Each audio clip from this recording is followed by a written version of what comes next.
Hey everybody, it's Eugene Liscio here, and welcome to Click 3D. This is the program where we talk about photogrammetry and how you can use your digital camera, take some photos, and then process in some software to make some really compelling 3D models. Now, normally I do a lot of tutorials. I'll show people how to use software or technology and things like that. But today we're going to do something different, and that is an interview. And so today my guest is Simon Brown. And Simon discovered photogrammetry in about 2014 when he turned his camera into documenting underwater shipwrecks and aircraft crash sites in the English Channel. Since then, his work's been used by English Heritage, National Geographic, the Discovery Channel, and UNESCO.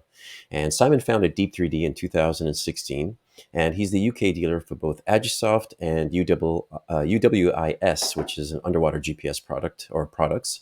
And in 2020, Simon won a tender to introduce photogrammetry to the forensic crash or collision reconstruction in the UK to a particular police force.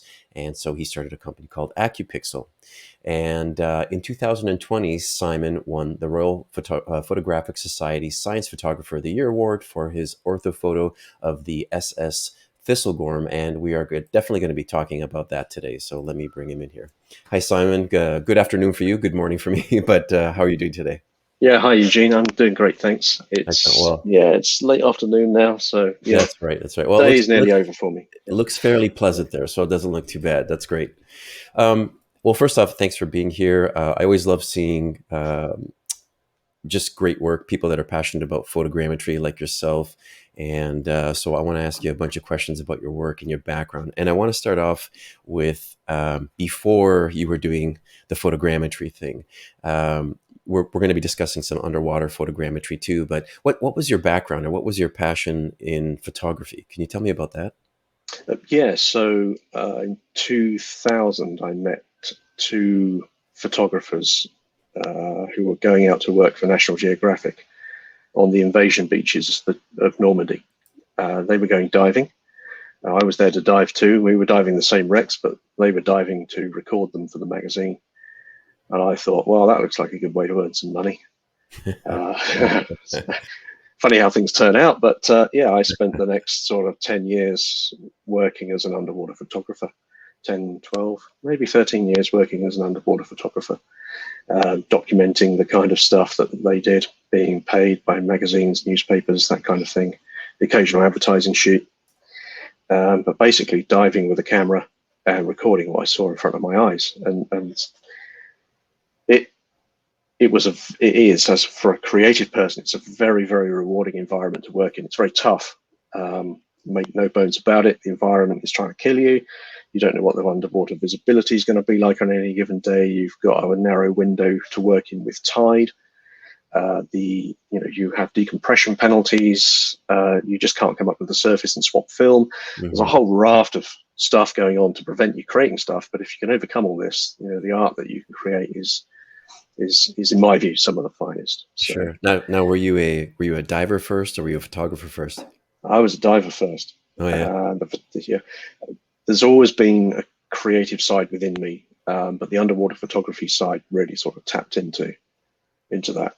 Okay. And how did you first discover the photogrammetry? This thing about, or how did you fall into it? So first things first, I had to make a space, a void, to allow something to fill. Didn't know what it was going to be, but in 2013, I took a decision to stop working as an underwater photographer. The amount of my work being used remained very constant. In fact, it probably increased, but the amount of people willing to pay for it just fell off a cliff during the last recession, and it just became a question of going after people for infringement, and it was an awful, dreadful, filthy process and a way of making money. So I thought, this is just an anathema to creativity, so I'm going to stop. So that's it, I stopped. Okay. But you still have a desire to create things. And then I saw photogrammetry, and I saw this very basic wreck, quite crudely done. And I thought, well, how did that happen? I dug into it, found Metashape, or what's Photoscan then. And I thought, well, I've got some data for some photographs from the English Channel where we tried to create an orthomosaic of a shipwreck. And we did it. It took me 5 days of Photoshop trying to stitch the damn thing together. but you could. I did it. So I thought, well, why don't I just take those images and run it into Metashape and see what happens? And of course, the hardware at the time was quite slow, but so I sat back and waited. But I can still remember the first time I got hold of the mouse and rotated the model round in 3D, and I saw this cannon appear. It's an English Civil War era shipwreck that I got, and this cannon appeared, this iron gun, and I thought, that's it. I know what I'm doing now. Because it's actually a merger of it's a perfect storm in my head. It's art, it's creative, it's expressive, but then it's also documenting the real world and requires data management and organization and structure and hierarchy and discipline with data, which is the other. I have another business as well, unrelated to this, that does data management consultancy. So the merging of the two with photogrammetry became like the perfect storm. Yeah, I think that's a great point, actually, because a lot of people who are photographers are very creative, but there's also this aspect of technology, because photographers are passionate about their equipment and they want to get into talking about all the little buttons and all the little features and such. But then you have to, like you said, being organized is really important with photogrammetry and keeping track of your shoots, and you have to have structure and everything else. So I think that's a really important point. So tell me about how you began Deep 3D first. Is that correct? That's correct. Yeah. So I had a website for my still work, my stills imagery, but that wasn't really worth, as a brand, it wasn't worth continuing with, because photogrammetry is so different, so unusual, so unique. So I started Deep 3D. It's never become a limited company or a formal organization. It's just a brand for me. Gotcha. But it's like a website that I've kept up to date regularly from day one when I started, and tips and tricks and news and things that I'm trying, things that didn't work, things that have caused me problems. It's just like a way of sharing what's going on in my underwater photogrammetry work, and being able to share it. And some of the things, some of the wrecks that I've covered, one of the aircraft crash sites in the English Channel, for example, the article, the news item is about 4 years old now, 5 years old, but it's still being hit and read and viewed today. So right. If you get something of interest, it just keeps coming back and back and back and up. So that's what I started. And it's what kind of may I ask what kind of projects were you with Deep 3D? Like, were they mostly archaeological or cultural heritage type of projects that you were working on? Yes. So it sort of falls into broadly 3 camps. I was working, and I still am working, with a Weymouth-based skipper, dive boat skipper, whose passion is going out and finding new targets using sonar. We found the P-47 crash site that way. We found the English Civil War crash site that way. Not crash site, wreck site. And what he wanted when I first started working with him years ago was someone to photograph it, so you could see what it was. And then we discovered photogrammetry, and I started to apply the photogrammetry to the wreck sites that we were finding. And then suddenly, you can explain and interpret far more in a far richer detail than you can ever do with a single still image. Yeah. So I was working with him. His website's deeperdorset.co.uk. So that's one aspect. So that was done on almost like a personal project basis, because I enjoy it, because I can't help it. There's questions you want to answer. The stuff at the bottom of the seabed. How did it get there? What's it doing there? What was it? How long has it been there? All those kind of, 1,000,001 questions. Then there's the cultural heritage work for people like English Heritage, scanning specific wrecks in the English Channel, which has been quite successful. And then there's the media work for the likes of National Geographic Television, Discovery Canada, working on a couple of their Drain the Oceans series. They have a program, a series of programs called Drain the Oceans, where, as the name suggests, what they do is drain the water away and reveal what's on the seabed, explain how it got there. And I've done a couple for them. Port Royal, Jamaica, there's one of them, and what was called The Hunt for Atlantis in Alakinas Bay in Greece, where the locals are absolutely convinced they've got a submerged town Mm-hmm. because they've got these linear features, they've got these circular features on the seabed. They look man-made, but they're all natural.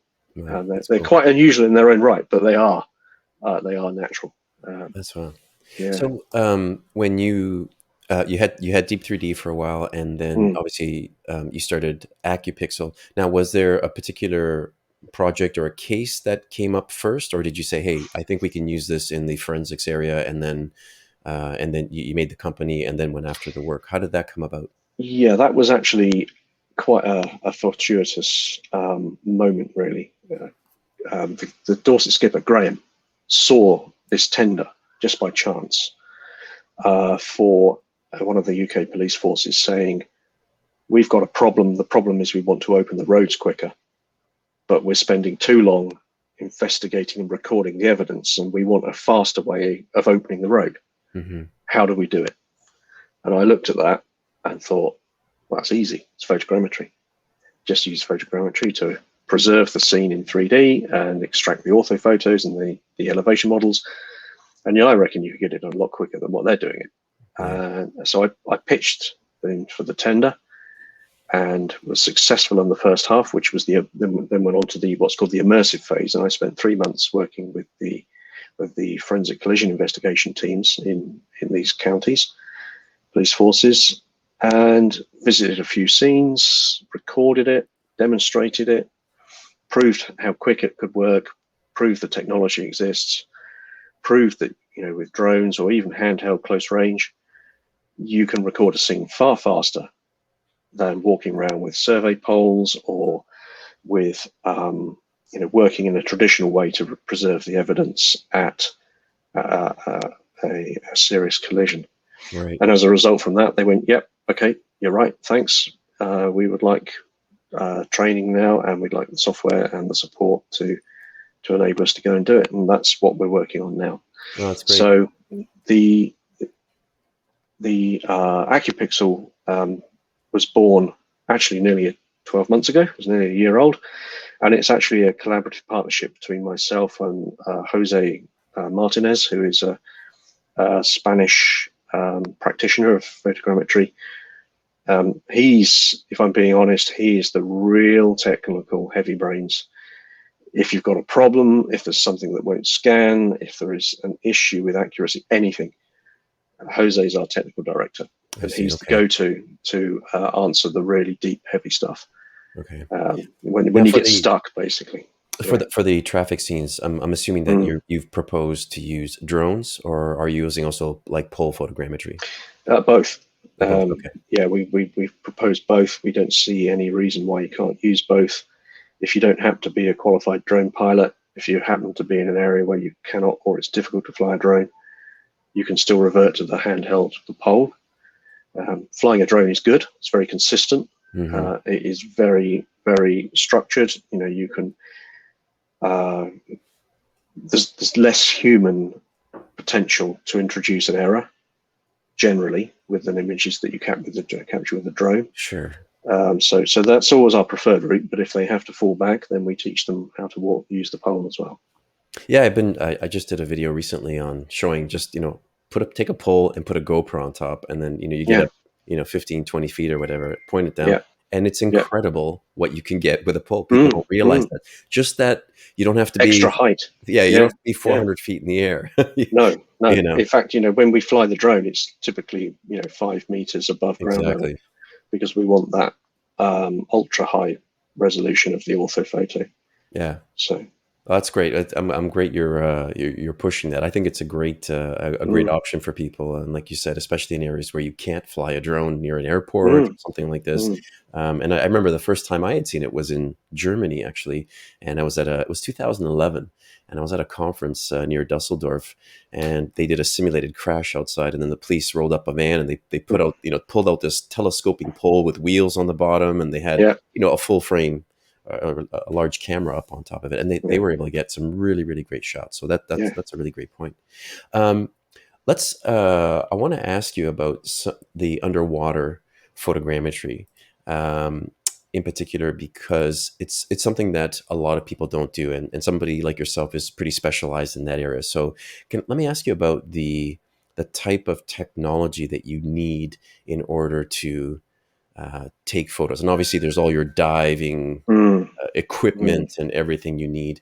But what about from the capture, the documentation, the camera, and accessories that you need to go underwater? Because there's a lot of issues. I can imagine all kinds of problems that you can encounter underwater. There are. Um, the life support gear is often, I wouldn't say overlooked.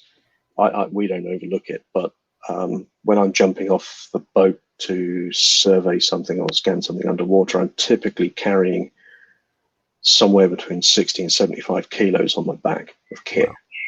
Wow. It maybe that's a bit high. Just trying to think now. That's 30. That's, yeah, maybe about 40 to 50 kilos of life support kit, basically Hmm. something to keep me alive. That's the first thing.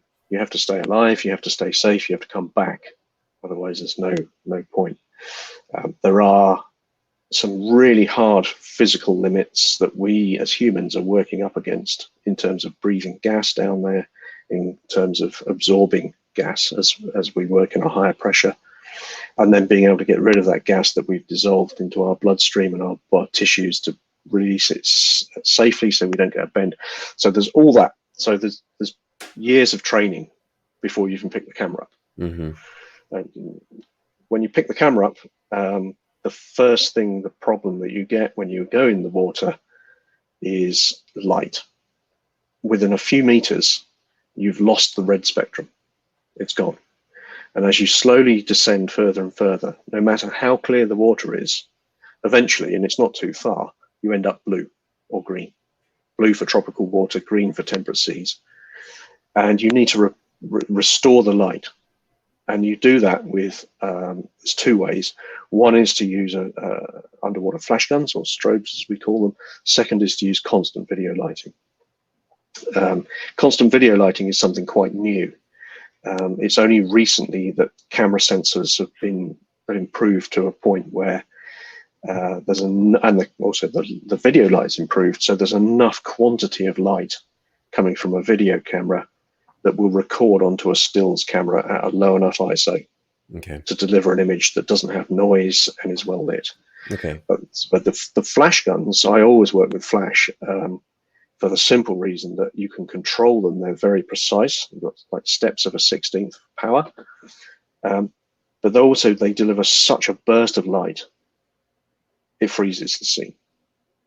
It's such a short burst, it freezes the image. You can work it with a lower shutter speed and still get a sharp image. Yeah. What kind of shutter speeds are we talking about when you start getting? If you're hand holding and you're shooting stills images, not for photogrammetry, you can easily hand hold at a 10th of a second. No problem. For photogrammetry, you're moving, so you have to go a little bit quicker, maybe a 60th, 80th, somewhere around there. But you're getting that burst of light, so that the best place to work is actually pitch black, because you control all the light. Right. Yeah. Right. And it sounds weird, but if you're in an environment where it's very dark but very clear, that's almost like your sweet spot, because you control all of the light. You've got no other external light source coming in interfering with you. You control everything, and then you can set everything up and it works, and it becomes very, very consistent. So in terms of, so you've got the lighting issue, and then there's the camera, but do you have all this sort of assembled on a rig? Are there other things to help stabilize your setup? Yeah, so the camera, obviously a DSLR, won't go in the sea without complaining. So it's in a housing. The housing's rated to 70 meters.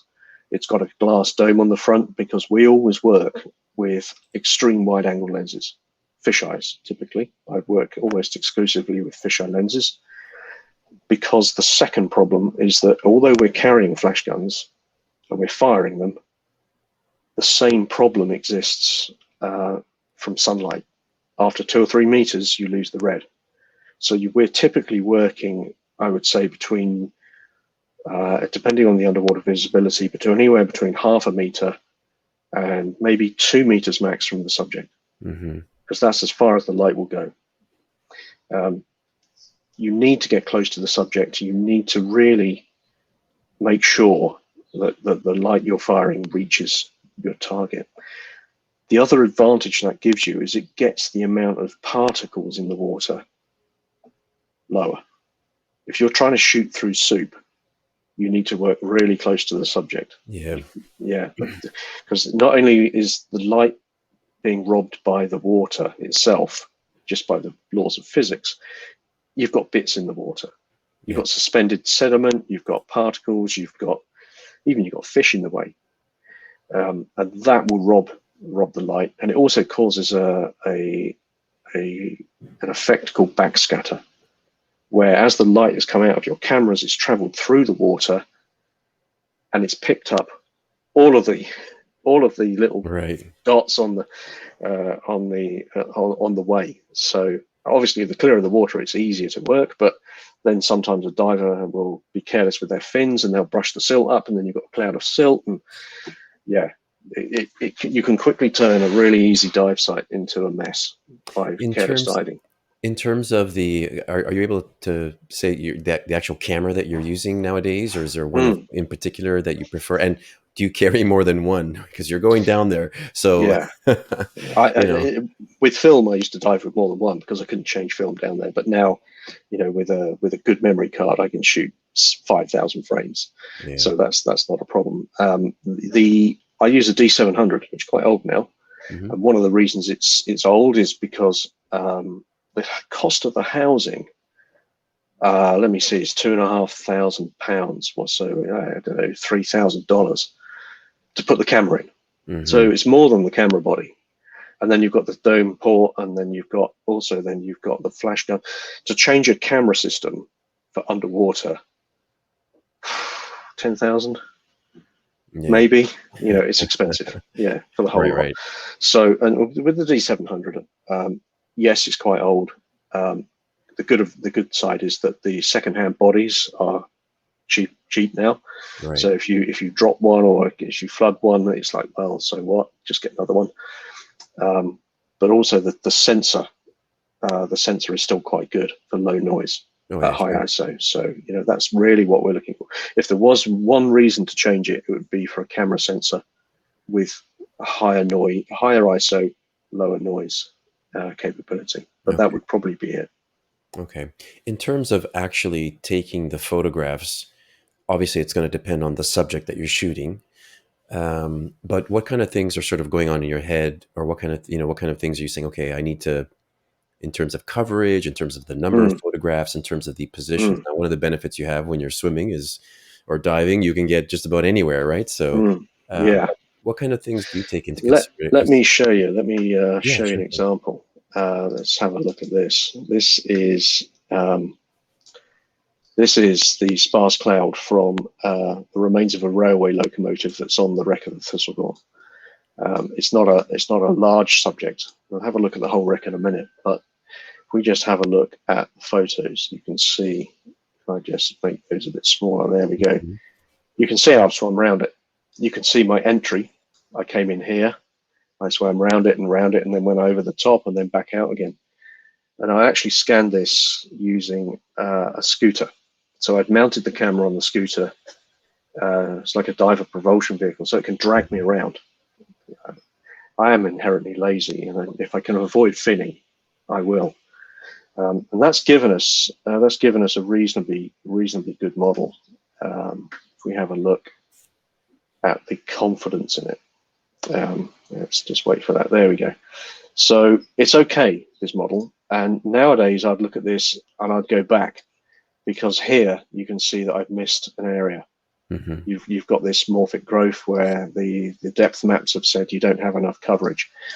Bearing in mind I'm shooting the entire ship, and I'll show you the whole ship in a minute. For this project, this was okay. But straight away when I'm thinking about how to approach a subject like this underwater, is what is the important area, and then what do I really need to cover? Right. And I've got most of it. I'm okay with this. This was 4 years ago. So things have moved on since then. Techniques have improved, but this is okay. This has got enough in it to show us the detail we wanted. Hmm. And also bear in mind, remember, we are looking at, if I just make that active, there's our little steam engine, and there's the whole ship. Oh yeah, okay. And the project was to scan the ship. So to not have a small area on that part of the locomotive, I'm not happy with, but I'll concess it because I wanted the whole thing. And not just the whole thing, but we also wanted the internal rooms as well. Hmm. So the cargo decks, if we just have a look at that, let's go have a look at this one. Where are the lower deck? There we go. This is the lower deck of the ship. It's got vehicles in it. I don't know if you're familiar with it. If we just have a quick look at the author mosaic, that'll give you a very quick view. It's got rows and rows of vehicles in it. That's super cool. 1, 2, 3. You've got motorbikes in the back of some of them. You've got these things here are aircraft accumulators for starting fighter aircraft. Hmm. If we just wander forward, you'll see some more lorries here. If we go forward to here, you've got more. These are petrol tankers. And if we go into here, you can see there's crates of Lee Enfield rifles. There's these mystery objects. Just to miss a tiny bit of the railway engine, I'm okay with if I've got all this, because this is more important to me. So I'm just looking at the number of photographs here. So am I reading like 44,000 or so, or what are we? How many photos? Okay, there are 26,000 in total, so 15,000. Some of them are duplicates, so don't take the top number as the absolute. I was trying to figure out what's going on. Yeah, so some photographs appear more than once. So, like the starboard locomotive, if we just have a look at that, that comprises of, if we have a look at the sparse cloud, back to the model, there we go. That comprises of just 160 cameras. Okay. But that's also part of this model as well, the 15,000 for the whole outside. So in total, in terms of time, what are we, in terms of dive time or documentation time, what are we talking about? It's about 13 hours in the water. Okay. And that's how many trips? That's 1 week.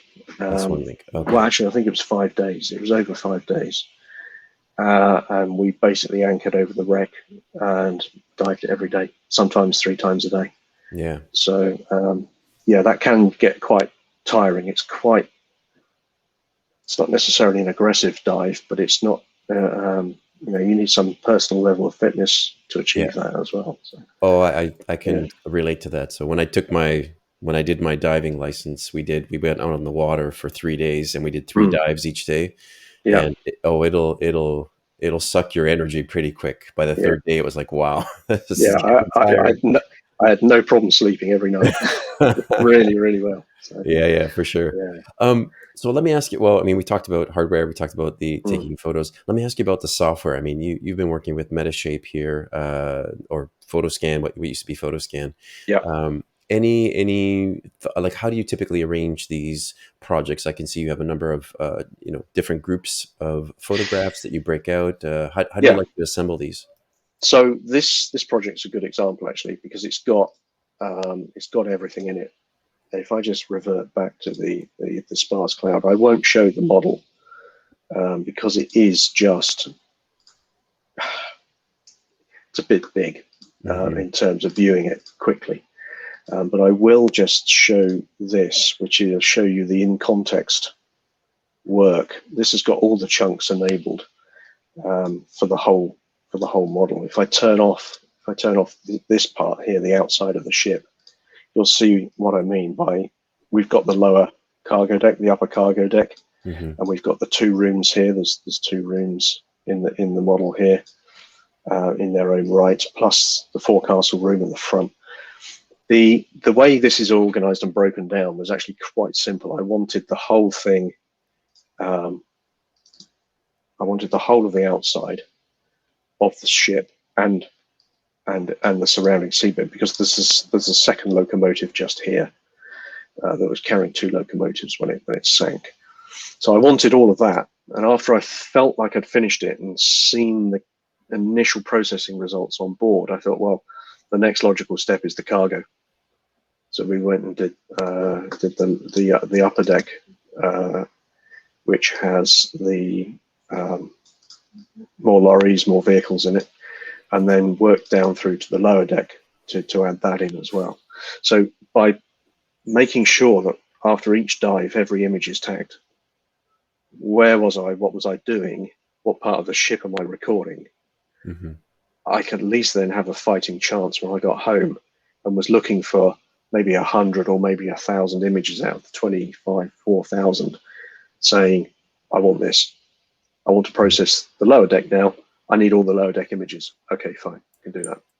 Yeah, and So for those who are listening, this is where organization and structure is very important, because yeah, you can't yeah, have a mass of images that are just randomly taken or no. whatever. So, If we just have a quick look at the photos, if we look at the details of them, you'll see that there is a very specific naming convention that starts to organize. So that's who I am. That's the year. That's the mhm, month. That's the day. That's the unique number. So that's the 1279th image of the day. There's then a further level of detail added in the photo management library that I use that says, where was I? What was I doing? What part of the ship? So I can filter and find very quickly. right. For example, if I want to see all the images from the captain's room, captain's cabin, I can filter by captain's cabin. I can then also, if I've been working in the holds were shot over 2 dives. So there is a logical break between holds 1 and holds 2. So I'd split lower deck, hold 1, lower deck, hold 2. And they would be different numbering, Hmm. but you could then say, well, actually, I just want the lower deck rear, hold number 2, for example, and filter out the images, work on those, or get them ready to do something, whatever, and process them that way. Now, when you're doing the photographs, because of the quantity of photographs, do you immediately start doing some processing, or do you just get just worry about the diving and worry about the photography, and then when you're back at the office, you worry about it then? I don't leave site without having an idea I've got it. Okay. Yeah. So, So as I was working and the images were coming up, you can't just change your cylinders, refill your gas, and jump straight back in. You can, but it's not advisable to for many reasons. So there'd always be a surface interval made of at least a couple of hours. So during that time, somebody else would be looking after my dive gear. I'd have copied the camera, the images off the camera. First thing, back them up, and then start working on thinking about processing them. So by the time I came up from the second dive, the first pass alignment should have completed and start to tell me if I was getting good results. right. If I Yeah. didn't, I had a problem. I'd go back and start to shoot the area that was missing, because there's nothing worse than having shot 2,000 images, but image 1,000, 999 does not align to image image Right. 1,000, and you Right. end up with 2 chunks that can't ever really go together sensibly. Hmm. But if you could got the chance to go back and add in another image, you only need one.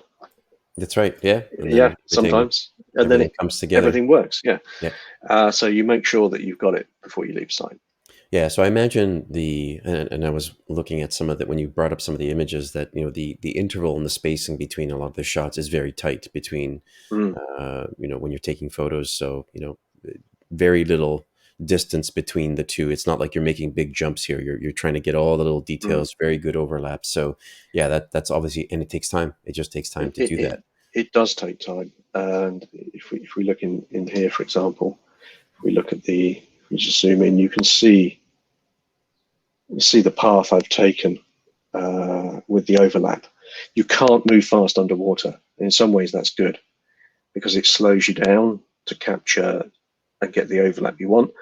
I sometimes think it's too much, but considering how difficult it is to get back to, I would rather just cull a few images from, rather disable a few images in Metashape and say, look, just ignore these, than I would have to worry about going back, because it can be difficult. I've waited in some instances a year to get to a particular dive site.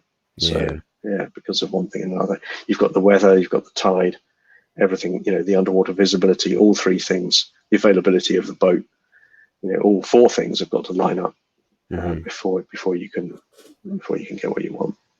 Let me ask you about the environment, because obviously there are some places where you're just gonna have problems with, it's just too murky, too muddy, too silty, or whatever. Have you ever run into any situations where Uh, you had to yeah, walk away? yeah. The English Channel, Yeah. that can be that can be a place that you just think, why am I here? It can be so pitch black that you can't see your hand in front of your face on some bad days. Wow. That's not good. Now, probably the worst job I did was Port Royal in Jamaica. When they said, "Can you go to Port Royal in Jamaica and scan the pirate city?" Yeah, sure, I can. And then I started looking at where it was, and then I started reading about the visibility on site, and I'm thinking, oh, this is not so good. Hmm. The What happened in 1692, I think, there was an earthquake, and the soil that the town rested on liquefied, and the whole town just slumped undersea, under the water. It just disappeared. So you've got the footings of buildings and floors still in situ, of this pirate city. And it sounds great, and it sounds like a really interesting place to dive. But over the years, the sediments filled in and smothered a lot of it, so you can't see it. And the second problem is that it's on the very tip of Kingston Harbour, which is a very large natural harbour in Jamaica. Hmm. And harbours are never good places because it's inshore, it's close to the port. The visibility was a meter, maybe 2 meters on a good day. It was really green. And then, to make matters worse, on the opposite side of the harbour, there was a dredger working.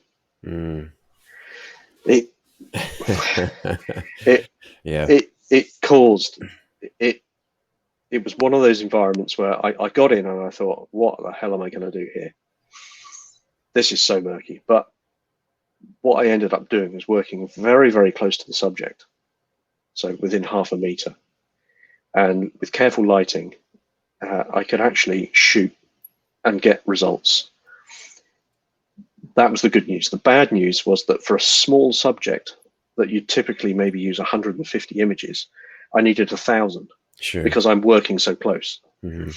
Okay, maybe I could have cut the overlap down a little bit, but the closer you work, the more images you need. Right. And then working at that range, I ended up for a building, I'd need 2,000 images. And I came up from the first dive, and the director of the program said, "Well, what do you think?" I said, "I don't know. I'll have to wait and see if it's processed." And in my head, I was thinking, this ain't going to happen.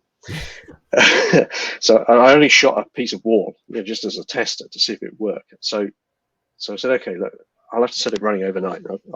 I'll let you know in the morning." Okay, fine. So next morning, I brought my laptop down, and they said, "Okay, how'd it go?" I said, "Well, I don't know. I've got this," and I showed them, and it was an ortho mosaic I'd done of the wall in full color render, close enough so you could count the spines on the starfish, on the sea urchin. And they went, "Oh my god, yeah, okay, Yeah. fine. You now, okay, you've got it." I said, "Yeah, I've got it. Okay, great." And then they started giving me a list of everything they wanted done. It was like, Yeah. because I could prove I could do it. Yeah, we want the whole site. Okay, you can't have the whole site, but you can have some buildings. Okay, fine, we'll have some buildings. So All right. yeah, it was a challenge, but it was a good one to work through, just to That's prove how awful you can work it. Yeah, that's a great story.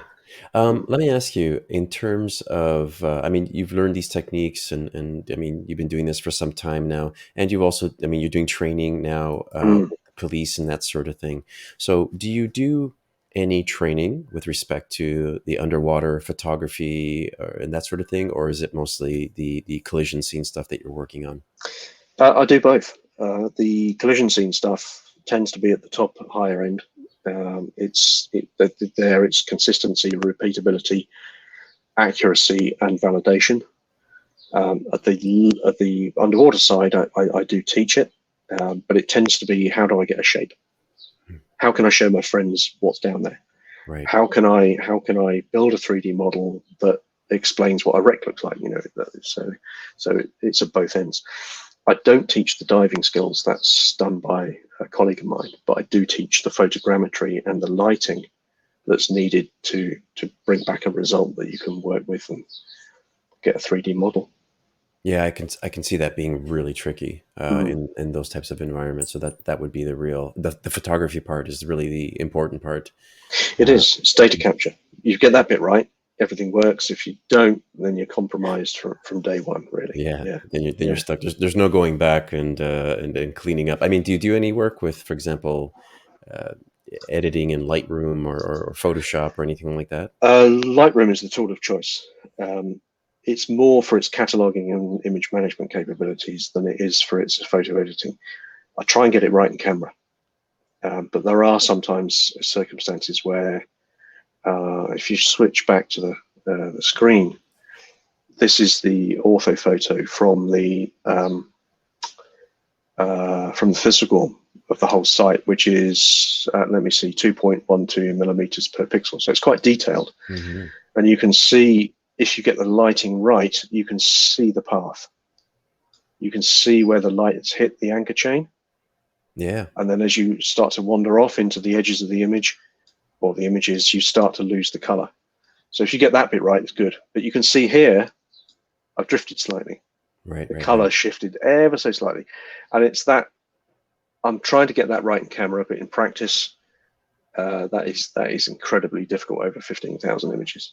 Sure. And So this is what kind of depth are we talking about here? this is in 30 meters. 30 In meters. fact, Yeah. if we look at the elevation model, I can tell you exactly. It's if you look down the bottom right-hand corner as I move my mouse, that's 30.002 Hmm. meters of water. So yeah, Are you using any GPS devices underwater? that's a good question. Yes, is the short answer, but that's actually exposing another problem with underwater. There is no GPS signal. Hmm. When you leave the surface, you're gone. There's no radio waves. There's no GPS. You cannot access positional information easily when you're underwater. Now, the way I did this is that we took specific measurements of parts of the wreck uh, and used them to then constrain it. And that way, we are recording what we've got, where it is. But that's only, for a site like this, we're only talking maybe a half dozen measurements.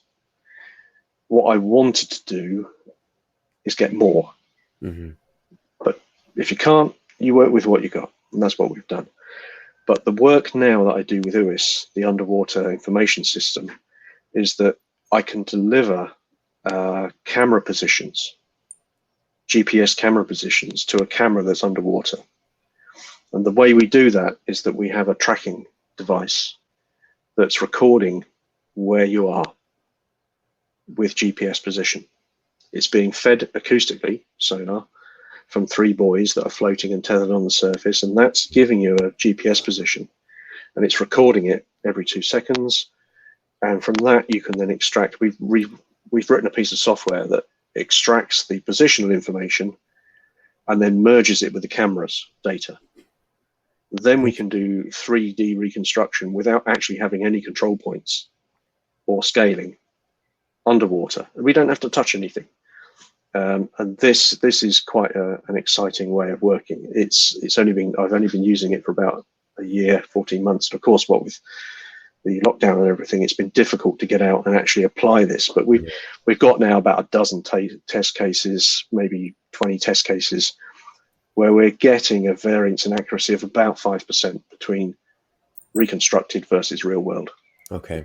Now So I didn't ask you about it, but is that what the UWIS or the US that's system it. is? Yes, exactly. Okay. Yeah, that's Okay. it. Yeah. So that works. That works really well. It also improves data gathering because it's when you're diving with the tablet, it's telling you where you are. So if you've got a sonar overlay or indeed a multi-beam image, a DEM, or indeed an orthomosaic, you can load that into the tablet, and because it's geo-referenced, it'll tell you where you are in relation to the wreck. So if you want to go to somewhere specifically and the visibility is exceptionally bad, you can swim straight there. Right. You can take a mark, a GPS mark, put it onto the tablet and say, I want to go there. And it just gives you a line to follow, and you just swim along the line on the screen, and that's it. And it even gives you a distance. It's quite a cool bit of kit. Yeah, that's really cool.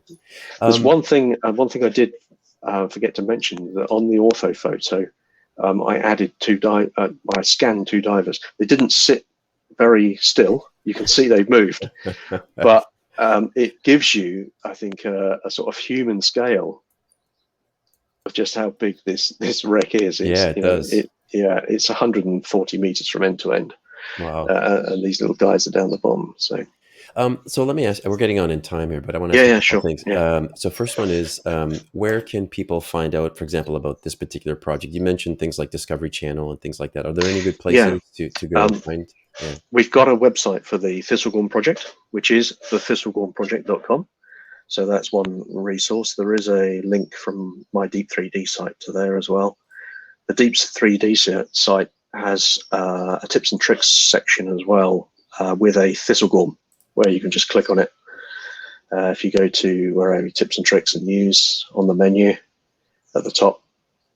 Tips and tricks, yeah. That's it, yeah. And then one of the entries there is SS Thistlegorm. If you click on that, oh, there we go. There it is. That'll give you everything in one handy place. Excellent. Yeah. Okay, great. Yeah, we'll definitely get there. And also, if people want to get a hold of you in particular, if they're interested or in for whatever reason, for training or for whatever else, what's the best? Is it just through the website on the Accupixel or Accupixel or Deep 3D? There's a contact us on both. You can probably find me on LinkedIn and obviously Facebook as well. Excellent. There are plenty of Simon Browns in the world, but there aren't many doing underwater photogrammetry, so you should be able to track me down. Definitely. Excellent. Well, look, Simon, I want to say thank you so much. It's fascinating stuff. You're doing very cool work. So I can see how you can get up in the morning and look forward to your work, which is fascinating. I appreciate your time here, and I hope to touch base with you again in the future. It's fantastic. Thank you so much. No, you're welcome. Thank you. All right. Well, hang back here for a second, and I'll come back and just have a few words. But let me play out here. All right, folks, that's it. That's fascinating work. Really excellent examples. Some really good photogrammetry practice there. So Simon is doing some really fascinating stuff. Thanks for watching on this episode, and we'll see you next time on Click 3D. Bye-bye.